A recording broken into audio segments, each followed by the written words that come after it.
Namaskar, welcome to SGKG Studies and SGKG 2.22 YouTube channel classes.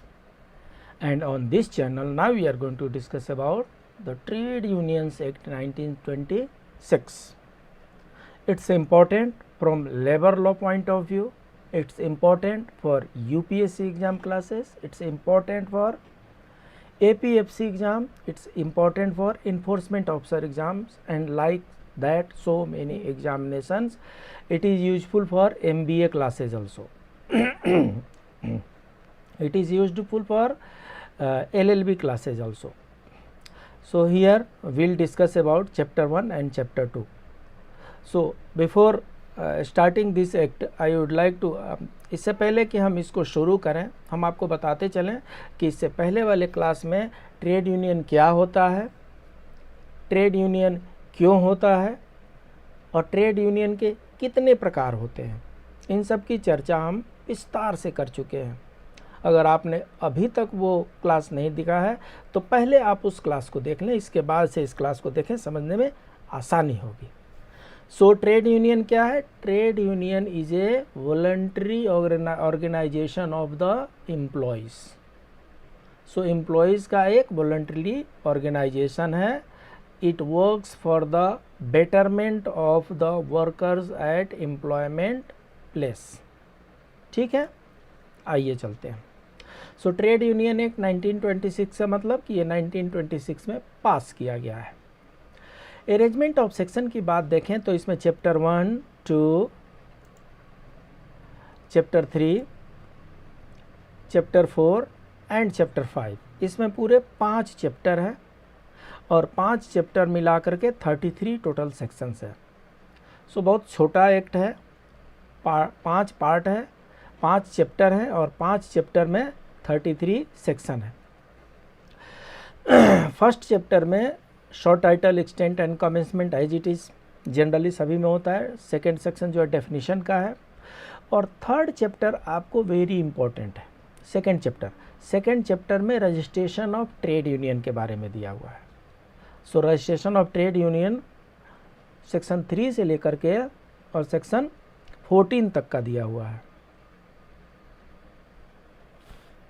Chapter 2 में section 3 से लेकर के सेक्शन 14 तक रजिस्ट्रेशन ऑफ ट्रेड यूनियन के बारे में दिया गया है, जिसमें 8 में रजिस्ट्रेशन और 9 में सर्टिफिकेट ऑफ रजिस्ट्रेशन है। आइए इसको विस्तार से समझते हैं। सो ये एक्ट नंबर 16 ऑफ 2026। सो यहाँ भी लास्ट में 6 है, यहाँ भी लास्ट में 6 है, तो थोड़ा सा इसको मिला के पढ़ेंगे तो समझना आसान हो जाएगा। पास हुआ है 25 मार्च 1926 को।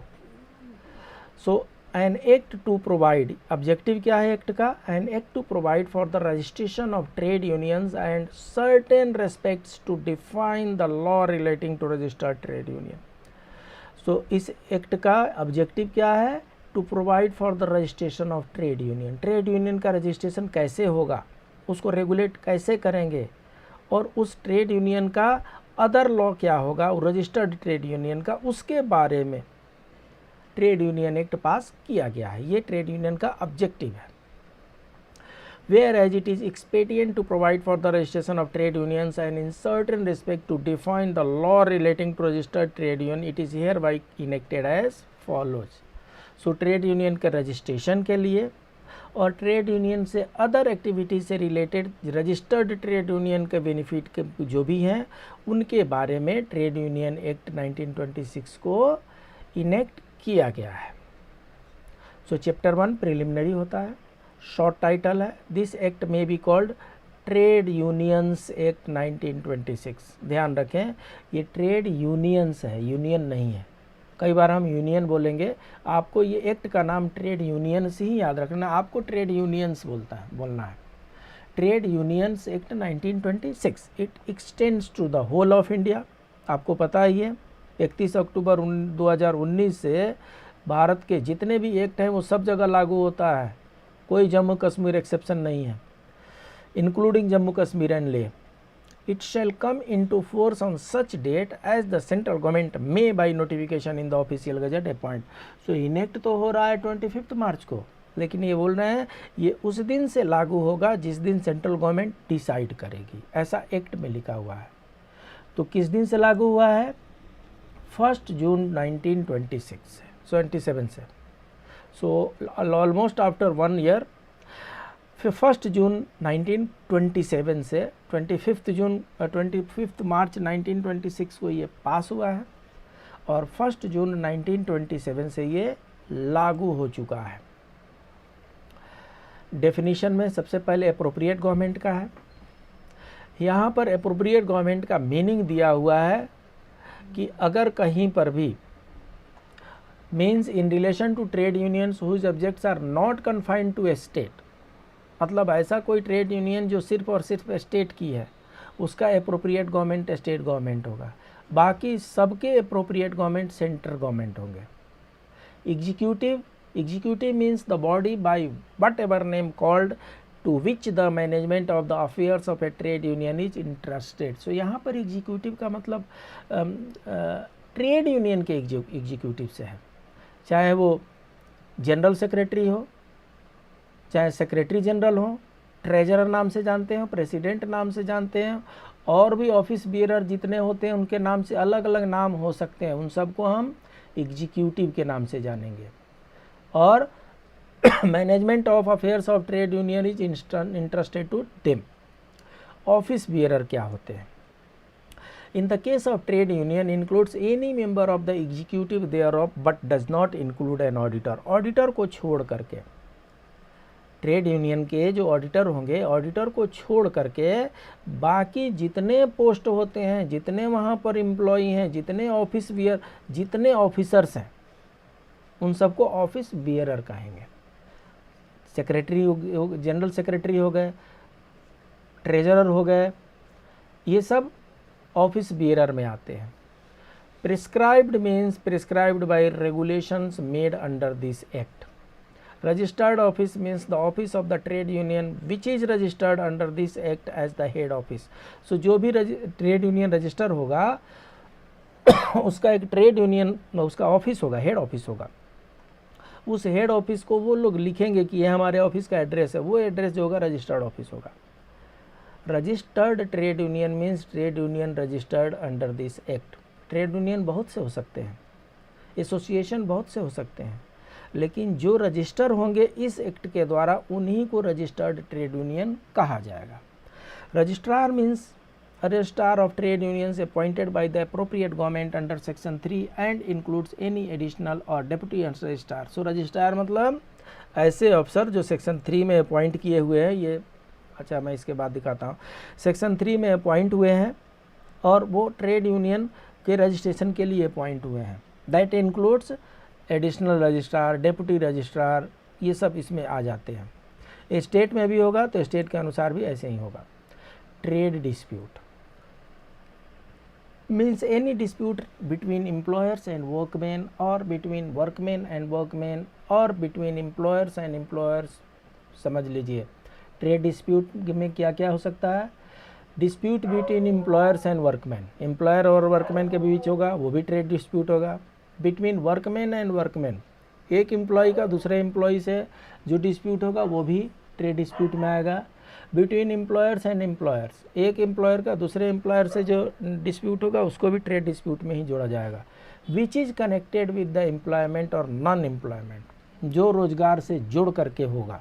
इन टर्म्स ऑफ एम्प्लॉयमेंट और condition of labour of any person और workman means all persons employed in trade. So कहने का मतलब ट्रेड डिस्प्यूट में वो सारे संबंध जो वर्किंग प्लेस पे बनते हैं उनको ट्रेड, और उससे डिस्प्यूट अराइज होता है उसको ट्रेड डिस्प्यूट कहते हैं। Trade union, trade union means any combination whether temporary or permanent formed primarily for the purpose of regulating the relation between workmen and employers or between workmen and workmen or between employers and employers or for imposing restrictions restrictive condition on conduct of any trade or business and includes any federation of 2 or more trade unions। So trade union का जो rule होगा वो federation का वही rule होगा। Federation के लिए अलग से कुछ रूल नहीं है। Federation is nothing but unions of trade unions. Federation is union of trade unions. So बाकी ट्रेड यूनियन के बारे में, it's a combination of, it's association of, whether temporary or permanent, for the purpose of regulating relation between the workmen and employer, between workmen and workmen, between employers and employers, for imposing restrictive condition on conduct of any trade or business, provided that this act shall not affect any agreement between partners to their own business। तो partners पर ये लागू नहीं होगा। any agreement between an employer and those employed by him as to such employment, any agreement in consideration of the sale of the goodwill of a business or any instructions in any profession trade। so इनको ये MCQ point of view से important है। Trade union does not include, इसमें आपको mention करना है, ये ध्यान रखना है। Any agreement between partners, any agreement between employer and those employed by him as to such employment, any agreement in consideration in sale of the goodwill of business or any instructions in profession trade or handicraft। Section 3 में हमने बताया था appointment of registrar के बारे में है। The appropriate government is empowered, appropriate government का definition हम पहले ही पढ़ चुके हैं। वैसे ट्रेड यूनियन जिनके ऑफिसेज एक स्टेट से ज़्यादा स्टेट में हो, एक से ज़्यादा स्टेट में हो, वो उनका एप्रोप्रिएट गवर्नमेंट सेंट्रल गवर्नमेंट होगा। और वो ट्रेड यूनियन जिनकी ऑफिसेज सिर्फ और सिर्फ एक स्टेट में हो, उनका जो एप्रोप्रिएट गवर्नमेंट होगा उनके लिए स्टेट गवर्नमेंट होगा। The appropriate government is empowered to appoint registrar of trade unions for each state. It may also appoint additional and deputy registrars of trade union.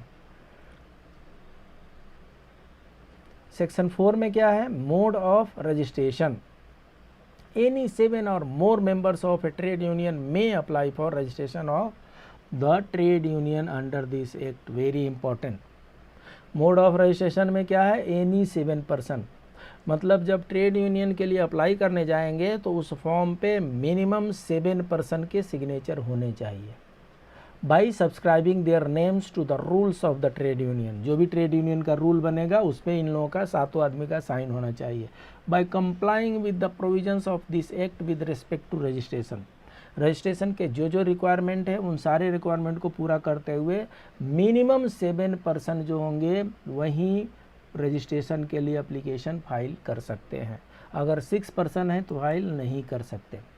Application for registration, application for registration of a trade union shall be made to the registrar and shall be accompanied by, so registrar के पास होगा section 4 के अनुसार minimum 7 लोग उसमें sign किए होंगे और उसके साथ क्या क्या अटैच करना है वो देखना है।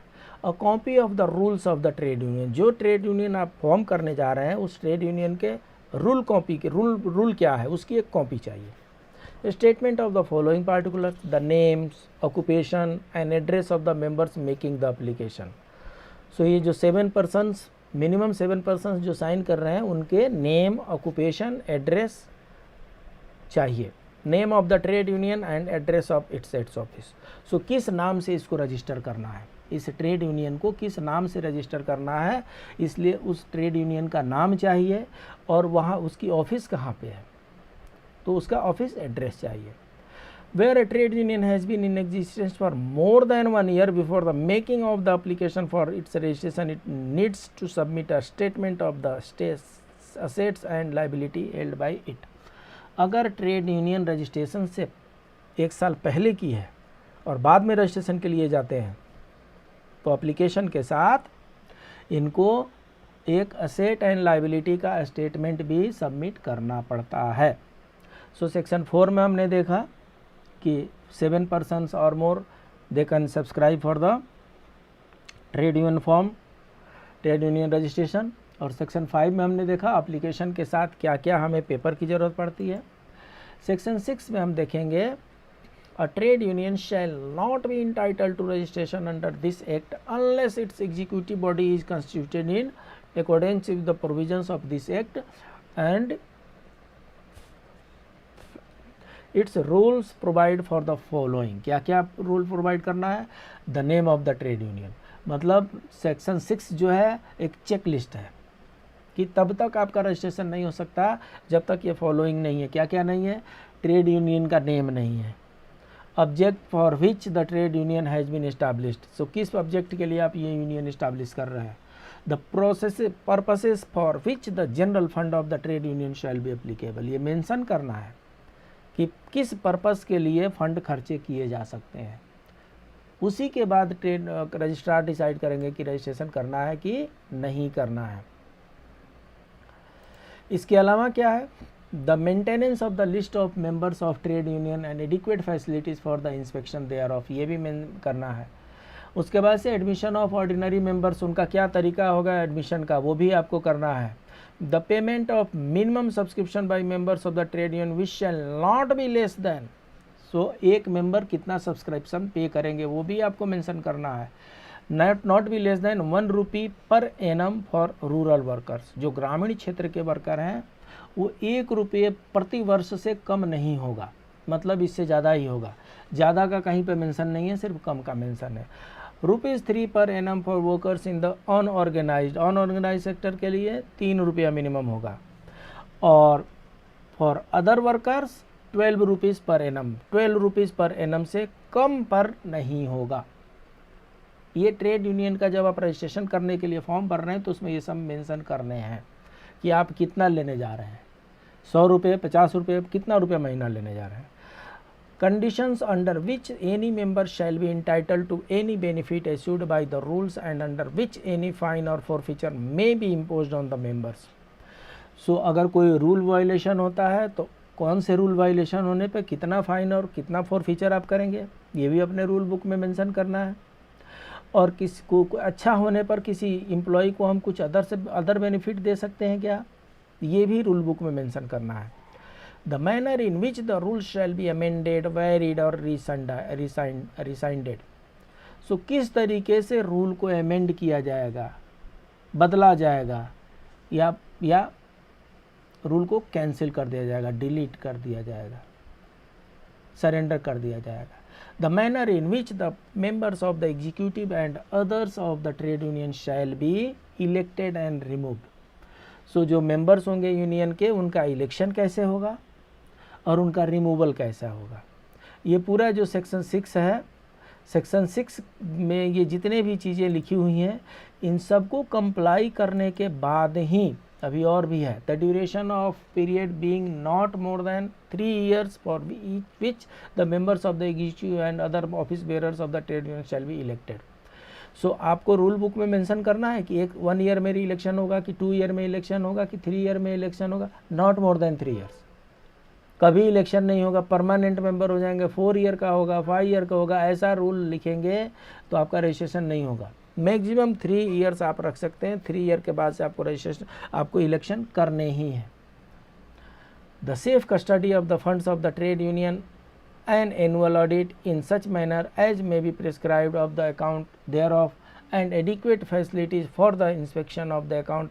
सो आपको सारे रजिस्टर, आपको सारे फाइल्स, आपको सारे अकाउंट्स जो ट्रेड यूनियन के वो मेंटेन करना है, किस लिए, for inspection purpose. The manner in which the trade union may B dissolved, so registration करने जा रहे हैं, अगर कभी डिजॉल्व करना पड़े तो किस तरीके से डिजॉल्व किया जाएगा, ये भी अपने आप रूल बुक में लिखना है। ट्रेड यूनियन का जो आप रूल बनाएंगे उसमें ये सब मेंशन करना है, ठीक है जी। अब सेक्शन 6 हो गया तो सेक्शन 7 देख सकते, power to call for further particulars and to require alteration of name. अब क्या है, सेक्शन 6 तक जो है वो फॉर्म चला गया रजिस्ट्रार ऑफिस में। रजिस्ट्रार के पास ये पावर है कि वो उस फॉर्म की स्क्रूटनी करेंगे, स्क्रूटनी करने के बाद से ज़रूरत पड़े तो कुछ और डिटेल्स मांग सकते हैं, और अगर ज़रूरत पड़े तो उनको बोलेंगे कि अपना ट्रेड यूनियन का नाम चेंज करना पड़ेगा। क्यों? क्योंकि इस नाम पे ऑलरेडी इस एरिया में ट्रेड यूनियन रजिस्टर्ड है। अगर उस नाम पे पहले से ही उस एरिया में ट्रेड यूनियन रजिस्टर्ड, कोई और ट्रेड यूनियन रजिस्टर्ड है तो उसी नाम पे दूसरा ट्रेड यूनियन रजिस्टर्ड नहीं हो सकता है। इसलिए रजिस्ट्रार के पास पावर है कि अगर वो सेक्शन 5 और सेक्शन 6 के अनुसार अगर कुछ इन्फॉर्मेशन कम पड़ रहे हैं तो कुछ और भी इन्फॉर्मेशन वो मंगा सकते हैं, और अगर ज़रूरत पड़े तो ट्रेड यूनियन का नाम चेंज करने के लिए उनको बोल सकते हैं। ये सेक्शन 7 में है। अगर इतना हो गया तो उसके बाद से आपका रजिस्ट्रेशन हो जाएगा। रजिस्ट्रेशन होगा तो the registrar on being satisfied that the trade union has complied with all the requirement of this act in regard to the registration shall register the trade union by entering in the register to be maintained in such form as may be prescribed the particulars relating to the trade union contained in the statement accompanying the application for the registration। सो अगर 7 में अगर जितना भी requirement मांगा गया था वो fulfil हो गया, 6 में सब सारे डिटेल दिए हुए हैं, रजिस्ट्रार सेटिस्फाई हो गए, तो सेक्शन 8 में वो क्या करेंगे, ट्रेड यूनियन का रजिस्ट्रेशन कर देंगे। रजिस्ट्रेशन करते ही, रजिस्ट्रेशन करने का मतलब क्या हुआ, एक रजिस्ट्रेशन का रजिस्टर होगा और रजिस्टर में उस ट्रेड यूनियन का सारा डिटेल इंटर कर दिया जाएगा, सीरियल नंबर दे दिया जाएगा, और जैसे ही रजिस्ट्रेशन हो जाता है उस ट्रेड यूनियन को रजिस्टर्ड ट्रेड यूनियन बोलेंगे। कुछ कंक्लूसिव प्रूफ तो चाहिए ना, ये तो रजिस्ट्रार के रजिस्टर में एंट्री हो गया, यूनियन को क्या मिला, सेक्शन 9 में बोलते हैं सर्टिफिकेट ऑफ रजिस्ट्रेशन। जैसे ही सेक्शन 8 में रजिस्ट्रेशन आपने कर दिया, रजिस्ट्रार जो है सेक्शन 9 के अनुसार एक सर्टिफिकेट इशू करेंगे उस ट्रेड यूनियन को, जिसका नाम होगा सर्टिफिकेट ऑफ रजिस्ट्रेशन। उसमें मेंशन किया होगा कि आपका ये ट्रेड नाम है, आपके यूनियन का ये नाम है, इसका ये एड्रेस है, आपका रजिस्ट्रेशन कर दिया गया, आपका ये रजिस्ट्रेशन नंबर है। तो इस तरीके से रजिस्ट्रेशन तो हो गया 8 में, रजिस्टर में एंट्री करने का मतलब रजिस्ट्रेशन हो गया। रजिस्ट्रेशन होने के बाद से एक प्रूफ उनको दिया जाएगा ट्रेड यूनियन को, and that proof is known as certificate of registration. और ये रजिस्ट्रेशन का प्रूफ उनको दे देंगे, और वहाँ से वो रजिस्टर्ड ट्रेड यूनियन का उनके पास वैलिड सर्टिफिकेट मिल गया। This is a valid certificate. What is certificate of registration. अब रजिस्ट्रेशन तो हो गया साहब, कैंसिलेशन भी हो सकता है क्या रजिस्ट्रेशन, तो सेक्शन 10 उसके बारे में प्रोविजन करता है। A certificate of registration of trade union may be withdrawn और cancelled by the registrar. Section 10 के अनुसार सेक्शन 9 में जो हमने सर्टिफिकेट इशू, सेक्शन 8 में हमने जो रजिस्ट्रेशन किया, सेक्शन 9 में हमने जो सर्टिफिकेट इशू किया, सेक्शन 10 में अगर ज़रूरत पड़े तो उसको विड्रॉ भी किया जा सकता है, कैंसिल भी किया जा सकता है by registrar of the trade union. Register करने का पावर भी रजिस्ट्रार को है और विड्रॉ और कैंसिल करने का भी पावर रजिस्ट्रार को ही है। किस किस सिचुएशन में, किस किस ओकेजन में कर सकते हैं, on the application of the trade union to be verified in such manner as may be prescribed. So अगर ट्रेड यूनियन अपने तरफ से अप्लाई करते हैं कि हाँ हम अपना रजिस्ट्रेशन कैंसिल करना चाहते हैं, और वो उस मैनर में अप्लाई करते हैं जिस मैनर में उन्होंने सेक्शन 7 में मेंशन किया हुआ है कि किस मैनर से ये डिजॉल्व होगा, तो अगर ट्रेड यूनियन अप्लाई करती है कि नहीं हमें अपना रजिस्ट्रेशन ख़त्म करना है, अब हमें ट्रेड नहीं रहना है, इसको कैंसिल करना है, कुछ दूसरा प्लानिंग होगा, तो उनका सर्टिफिकेट वेरीफाई किया जाएगा और इसके बेसिस पे उनका रजिस्ट्रेशन कैंसिल किया जा सकता है। दूसरा क्या है, if the registrar is satisfied that the certificate has been obtained by fraud or mistake. So कई बार जल्दीबाजी में सर्टिफिकेट इशू हो गया, उन्होंने सारे कंडीशन फुलफिल नहीं किए हैं, कई बार उन्होंने गलत सर्टिफिकेट हमें पकड़ा दिया है, गलत इंफॉर्मेशन पकड़ा दिया है। जैसे ही रजिस्ट्रार को पता चलता है कि जो सर्टिफिकेट है they have obtained by fraud or mistake, वो उसी समय जो भी सेक्शन 6 में डिमांड है पेपर का, वो पेपर अगर उन्होंने फ्रॉड से और मिस्टेक से डाला है, वो रजिस्ट्रार के पास पावर है कि उस ट्रेड यूनियन के रजिस्ट्रेशन को वो कैंसिल कर दें। If the registrar is satisfied that registered trade union of workman ceases to have the requisite number of members. तीसरा कंडीशन है, पहला कंडीशन ट्रेड यूनियन एप्लीकेशन दे दे कि हमारा कैंसिल कर दीजिए। रजिस्ट्रार को अगर लगता है कि हाँ ये जो सर्टिफिकेट इशू हुआ है ये फ्रॉड और मिस्टेक से हुआ है, तो वो विड्रॉ कर लेंगे अपना सर्टिफिकेट, और नहीं तो बाद में पता चलता है कि जो ट्रेड यूनियन है ना, इनके जो मेंबर्स हैं, ये जो रिक्विजिट मेंबरशिप है उससे नीचे चले गए हैं। रिक्विजिट मेंबरशिप हम आगे पढ़ेंगे क्या क्या होना चाहिए। अभी तो ये मान के चलिए कि 7% रजिस्ट्रेशन के लिए चाहिए थे, 7% से नीचे अभी उसके मेंबरशिप हो गई, तो वो ट्रेड यूनियन रहा ही नहीं, उसको कैंसिल करना पड़ेगा। दूसरा रूल ये होता है कि जो कंपनी है उसमें से जो 10% लोग वो आपके मेंबर हैं कि नहीं, अगर 10% से कम है तब भी विड्रॉ हो जाता है। अगर कंपनी बड़ी है और 100 लोग से कम अगर हैं तब भी कैंसिल हो जाता है। अभी तक के लिए आप यही समझिए कि 7 मेंबर से नीचे हैं अगर हो गए तो इसको क्या करेंगे, ये रजिस्ट्रेशन को कैंसिल कर देंगे सेक्शन 10 में। सेक्शन 11 में अपील जाता है। सो रजिस्ट्रार साहब से कुछ गलतियां हो सकती हैं, कुछ दूसरी एग्रीव्ड पार्टी हो सकती है, तो इसलिए इन कंडीशन में क्या है, अपील होता है। Any person aggrieved by any refusal of the registrar to the registered trade union or by withdrawal or cancellation of a certificate registration may within such specified as may be prescribed appeal.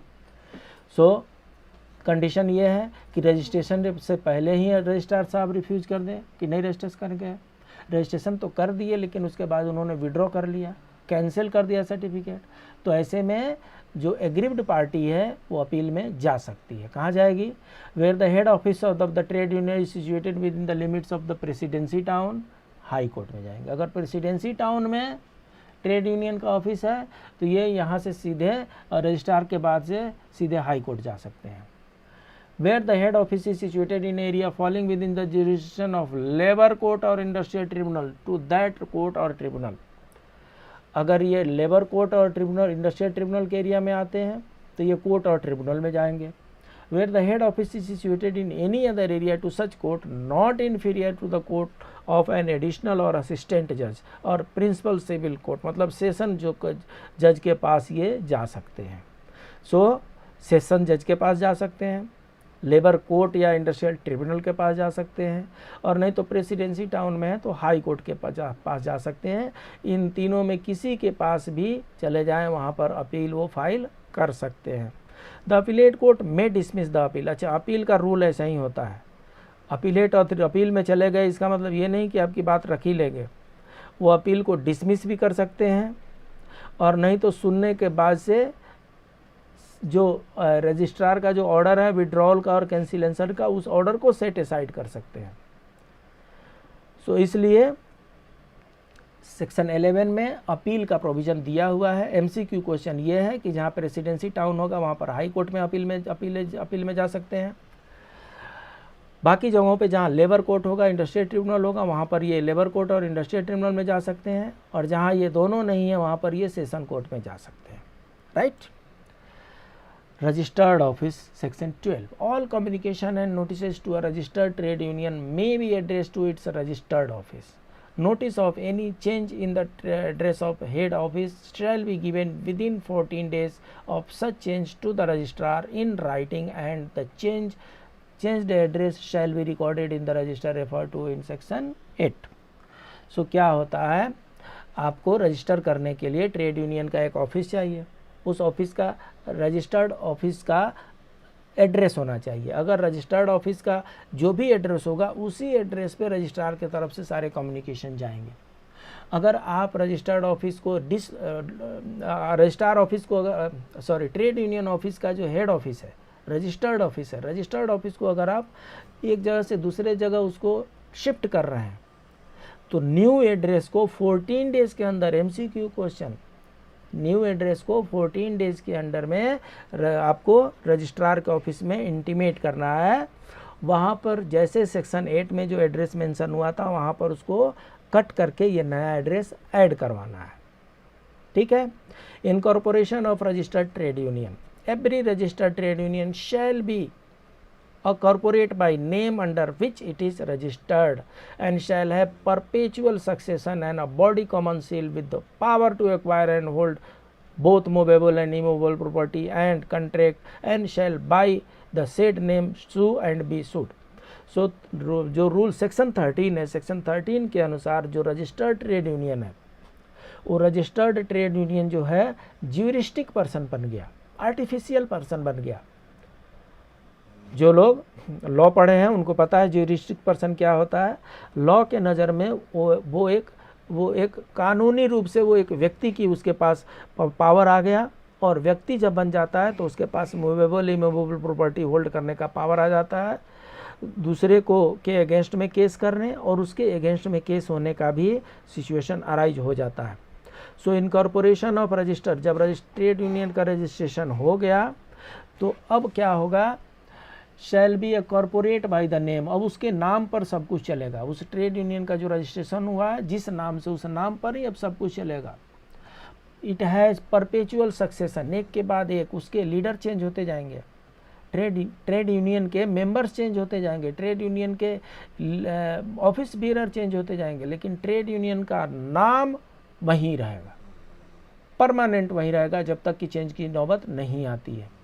And a body common seal, उनका common seal होगा। Power to acquire, उनके पास power हो जाएगा property hold करने का, और उनके पास power हो जाएगा ट्रेड यूनियन के नाम पर ही किसी के अगेंस्ट केस फाइल करने का। सो ये एक ज्यूरिस्टिक पर्सन का मामला है, सेक्शन 13, ये याद रखना चाहिए। सेक्शन 14 में certain acts not to apply to registered trade union, the following acts namely, ये एक्ट जो है रजिस्टर्ड ट्रेड यूनियन के केस में अप्लाई नहीं होते हैं। सोसाइटी रजिस्ट्रेशन एक्ट 1860, इनके प्रोविज़न जो है रजिस्टर्ड ट्रेड यूनियन के बारे में अप्लाई नहीं होते हैं। Cooperative society act, companies act, इनमें से किसी का भी प्रोविज़न ट्रेड यूनियन एक्ट के लिए अप्लाई नहीं होता। इनके प्रोविज़न को ट्रेड यूनियन एक्ट में रजिस्ट्रेशन के बाद से डिबार कर दिया गया है। सो ये जो एक्ट हैं इनके कोई भी प्रोविज़न रजिस्टर्ड ट्रेड यूनियन पर अप्लाई नहीं होते। तो इस तरीके से हमने चैप्टर 2 जो रजिस्ट्रेशन ऑफ ट्रेड यूनियन के बारे में था, आप देखिए मैं फिर से दिखा देता हूँ, ये चैप्टर 2 देख लीजिए, ये चैप्टर 2 है, ये रजिस्ट्रेशन ऑफ ट्रेड यूनियन के बारे में था। सेक्शन 3 से लेकर के सेक्शन 14 तक की हमने चर्चा की। सेक्शन 3 में देख लीजिए, सेक्शन 3 से लेकर के और सेक्शन 14 में certain acts not to apply, यहाँ तक की हमने चर्चा की। इतने से क्या हो गया, प्रिलिमिनरी प्रोविजंस हमने देख लिया, और registration of trade unions, registration कैसे होता है, सर्टिफिकेशन कैसे होता है, और अगर प्रॉब्लम हो जाए तो अपील में कैसे जाएंगे। तो ये सारी चीज़ें जो है हमने चैप्टर 2 में बढ़िया से समझ लिया। हम जो कुछ भी चैप्टर 2 में समझे हैं वो सारे स्टडी मटेरियल को हम SGKG स्टडीज़ पर अपलोड कर रहे हैं। Please like, subscribe and share to your friends.